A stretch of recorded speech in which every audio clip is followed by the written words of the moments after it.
This is a very defining moment for America right now as we watch the nation, the government, the people really move in separate directions. But the normal American people, the working class, the middle class, the working poor, we're more isolated, but we're the only ones left, it feels like, who actually carry the torch of being a just nation. The American elites have convinced themselves that their personal immunity is national security. And as Pam Bondi said, if we went ahead and prosecuted everyone whose name was in the Epstein files, the entire system would collapse. If that's the case, then let it collapse. If the system is so fundamentally unjust that there's no equal representation under the law, then what incentive is there for the people to maintain and pay into that system? It's a system that's robbed them of their future. It's a system that's robbed them of the safety and security that they're promised, supposedly, in this nation. But the question I ask is, why just us? The UK is not having any kind of problem getting rid of people who have an attachment to these files. Even the royal family was brought low by the same charges that we're seeing all over the United States right now. And we argue over redacted files, but just look what's happening across the pond right now. Prince Andrew was a royal, yet he was stripped of his Royal Highness title, and now he essentially lives the life of a commoner. This isn't any small feat that's being done. This is something that rocks the entire kingdom, the entire United Kingdom. And King Charles looks at Andrew and says, "You are a liability now. You're not good for this family, this firm." But what happened? When that happened, did the system collapse? Did the River Thames dry up? Did the markets fall into a free fall? No, they didn't. At least there's some kind of justice, just not here in America. Again, in the UK, they had Ambassador Mandelson, who stepped down last week from the House of Lords, and now there's a criminal investigation being put on him. Nothing like this in the United States, though. We call ourselves a republic and we say no kings, yet we've created a class of people who are more untouchable than actual real-world royalty. And this is something that goes beyond the tribalism that we have in our modern politics today, I believe. This is something that goes past whether you're a liberal or conservative, whether you're a Democrat or Republican. I think that this is something that touches on the soul of humanity, no matter what country that you live in. And the call for justice is something that we feel in our hearts when it comes to these things. Anyone who denies the claims or denies the profound impact that these files are having on the country right now should be condemned for the fact that they're operating solely off of pure tribalism.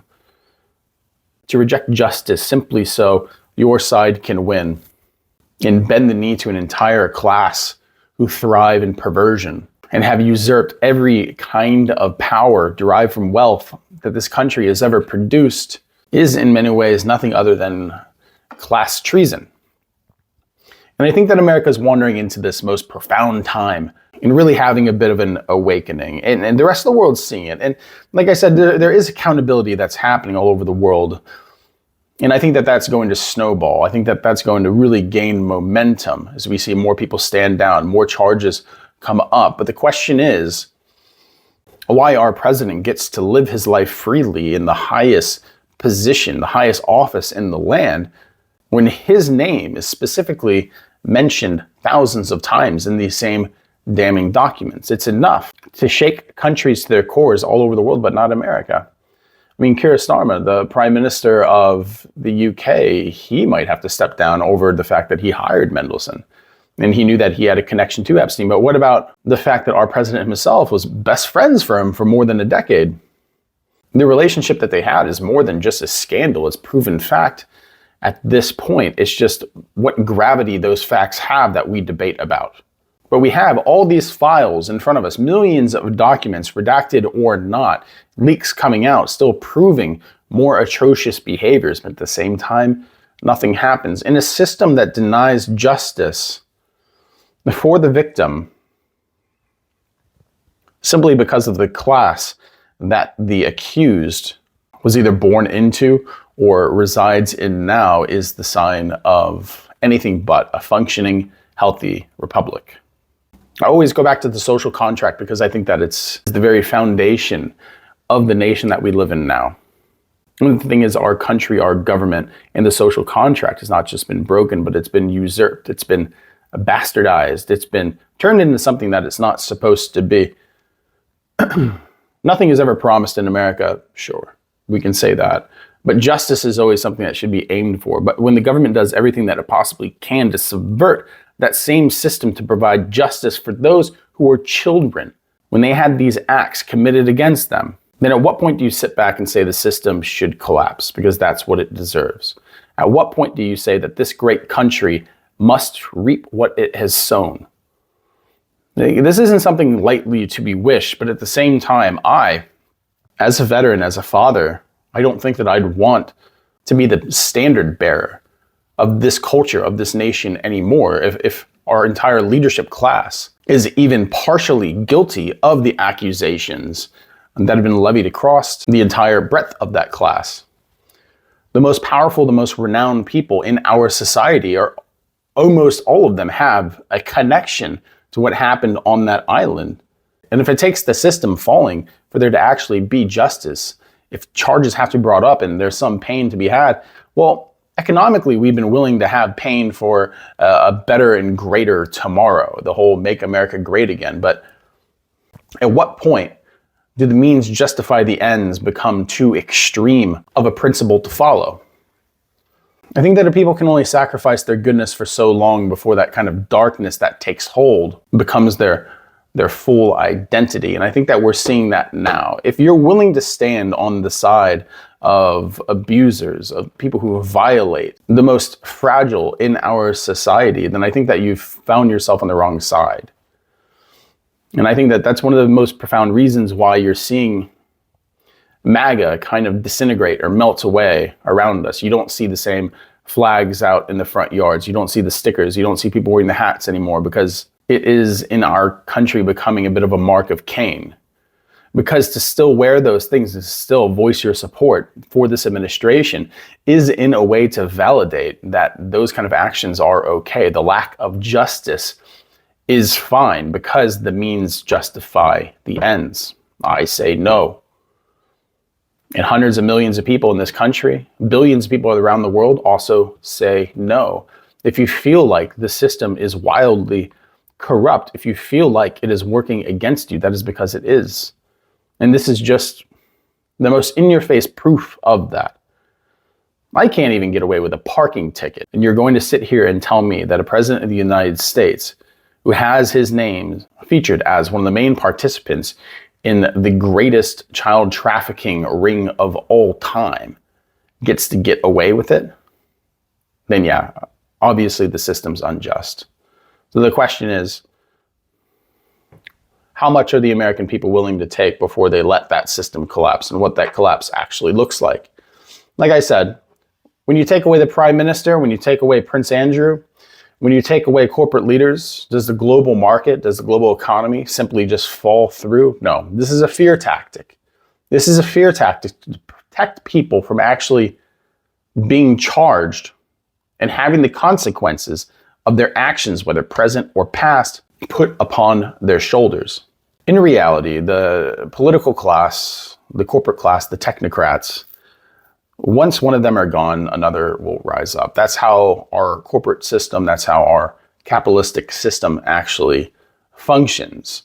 If one man disappears, the entire thing doesn't crumble. And that's one of the beautiful things about how our bureaucracy in America, for all of its faults, is structured. Yes, it is very big, but one of the benefits of that is that when a handful of people get thrown in prison as they should, the whole thing doesn't collapse.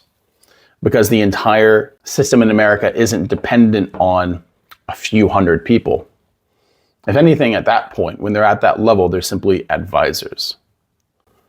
The truth is, these years right now will go down into history as a make it or break it moment for America, where we're seeing our nation diverge into two different directions.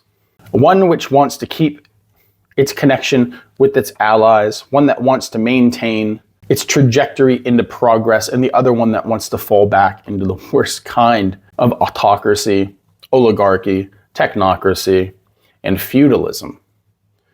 So the choice should be easy. But we have to recognize that a system that's run by people who are all blackmailing each other will never actually operate in the interest of the common person. There's no interest in actually fulfilling that social contract. Not when every decision that's made, the intention behind it is to keep secrets hidden. There has to be a clean slate. There has to be a clean sweep of the ruling powers in America. I feel like this is the only way that America can actually kind of not only get back the respect that it's lost around the world, but actually gain a foothold in survival in the future. We've seen a consolidation of wealth in this country to such an extreme degree. And as we've talked about again and again and again, because the point needs to be made again and again and again. And the top 10 people in this country have more wealth than 90% of this country is lunacy. But at the same time, our government solely works for the interest of those people while cutting away all social programs, all kinds of support that make life actually livable in this country. We don't think that the prices are going to go up any higher. Of course they will. The dollar will continue to get devalued as it loses its prominence and is no longer considered the global reserve currency, and nobody wants to do business with a country who won't actually deliver justice to those who need to be charged and convicted. This is a hard time to be an American because it feels like there's not much that we can do. And it feels like there's less and less places for us to go. And though I do believe this kind of era of trials and tribulations that the American people are going through will end, and there will be light on the other side of that, how much damage can be done before then. That's why, as much as I dislike the two-party system, it's the only system that we have at the moment. Of course, we have a lot of newcomers that are coming up, people who are more populist, people who are of the people, and these are the kind of people that we need in office, people who will speak the hard truths and not just fall to bribery, not fall to usury, not fall to just uphold the same corrupt system simply because it pays well or it's good for them personally. We have to recapture the importance of community and social unity that goes beyond our political affiliation. If we don't do that, our country is doomed, and we're going to see these same kind of perversions and atrocities happen again and again and again, and the same lack of justice happen again and again and again until eventually it drives the people mad, or it just makes them so disenchanted and disenfranchised from the system that it will collapse on top of them. But there's a lot to be said on this, and of course I always welcome your questions. You can put them down in the comments section. I do like to engage down there. It's good to see that some countries are taking this seriously. And it's good that Americans are seeing other countries take this seriously, because it's making us understand that justice can be done, and that the fact that justice isn't being done is simply by choice. And this is why I say the only way that America can be saved is the people take back power. Because those who are in charge and rule over America right now are not of the people. They do not represent the people. They are predatory to the people. They will continue to be predatory to the people until they are reined in. That's all I've got. If you're still here at this point, like and subscribe. Think about becoming a member. Donations are always welcome to the channel. And this kind of sordid chapter, while I understand there's a feeling that, hey, let's just move forward, the fact is sometimes you have to look deep into the abyss to recognize the monsters that are there so you can actually fend them off. And the reality is no one's going to do that except us Americans here now. And we have to hold people to account, or else this entire project is doomed. Food for thought, everyone. Have a good one.